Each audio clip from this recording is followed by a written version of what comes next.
The Special Unicorn. Alexandra stood in the magic crystal garden. What's wrong, she wondered. The crystals have stopped growing. Alexandra looked around the garden. Everything in the garden was magic. The crystals, the flowers, the clear, bottomless pool. Even the rocks were magic. I need more crystals to deliver to the children of the world, thought Alexandra. The crystals hold the magic that helps children remember their dreams, of unicorns and all that is magical and special. And now the crystals have stopped growing. The next day, Alexandra greeted the new young unicorns. They had arrived in the garden for their season of work with the crystals. Maybe, hoped Alexandra, there will be one special unicorn who can help the crystals grow again. Alexandra looked at the unicorns. One tossed her mane. Another pawed the ground. Alexandra looked past two others to Rosie. Rosie was just a bit smaller than the rest, with only a nubby bump where her horn would be. She had bright eyes and a bright rosy pink coat.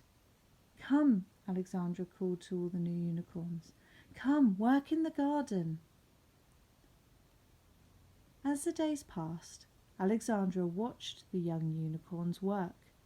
Some complained that their shiny hooves got dirty. Some were careless and chipped the points off the crystals. On the hottest days, some even flew off to play in the clouds. But one of the new unicorns loved the crystal garden. She talked to the flowers and sang to the crystals. It was Rosie. Alexandra began to hope as she saw the crystals begin to glimmer and sing for the little pink unicorn.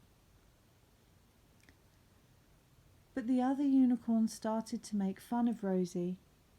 Why do you talk to the flowers? One asked. Why do you sing to the crystals? Asked another. And why are you pink? Asked a third. You're different. You're strange, they teased. And as the others flew off, Rosie could hear them still. Different, different, different. Alexandra, Rosie cried, why don't they like me? Rosie's head hung low, and her tears fell on the crystals.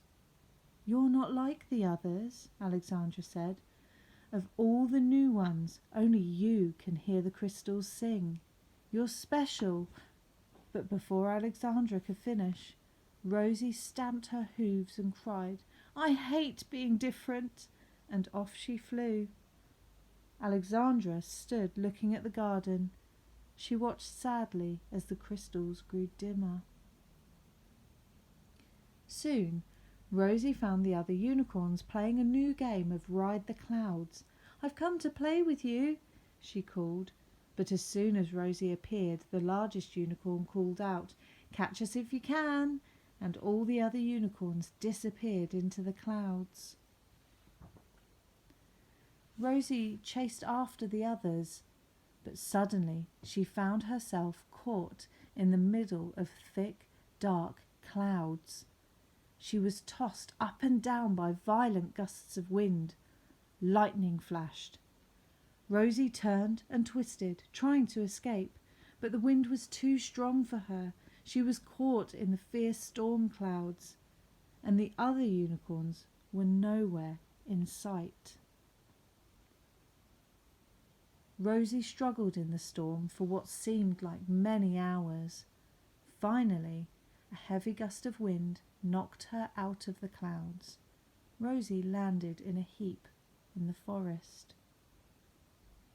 Rosie was too wet and too tired to fly any further. All night she walked. Several times she stumbled and fell. Dirt and leaves stuck to her coat. Branches scratched her, owls hooted at her. She was cold and lonely and lost. The next morning, just as the sun was rising, Rosie finally found her way to the crystal garden. She stood beside the magical pool and looked at the crystals.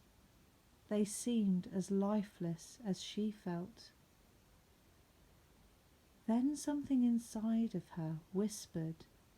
Something within her told her what to do.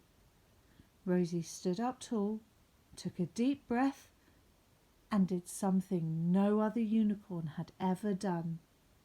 She dived deep into the bottomless crystal pool. The cool water around her felt clean and pure. As if by magic, Rosie felt her tiredness and loneliness disappear, and then she came to the surface. Rosie climbed out and stood beside the pool. She raised her head to the sun and shook. As she did, drops of water fell to the ground, and each drop became a pure, tiny, sparkling crystal. Rosie laughed with delight to see the tiny new crystals, and as she laughed, she felt a tingling, a warm tingling in the middle of her forehead. And when she looked into the pool, she saw that she had a sparkling pink crystal horn. Rosie looked up and saw Alexandra coming into the garden. "Look!" cried Rosie. The sunlight shone through her crystal horn, making beautiful beams and twinkles of rainbow light. Alexandra smiled as she watched Rosie dance through the crystal garden. The other unicorns watched in awe as Rosie began to sing to the crystals. "You're special, I'm special too."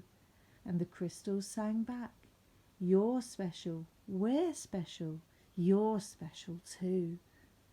"I can hear them, I can hear the crystals again," Rosie called out with delight. And very soon, Rosie flew off with Alexandra. Together they would deliver the pink crystals to the children of the world, the special pink crystals that would help the children realize that each one of them was special too.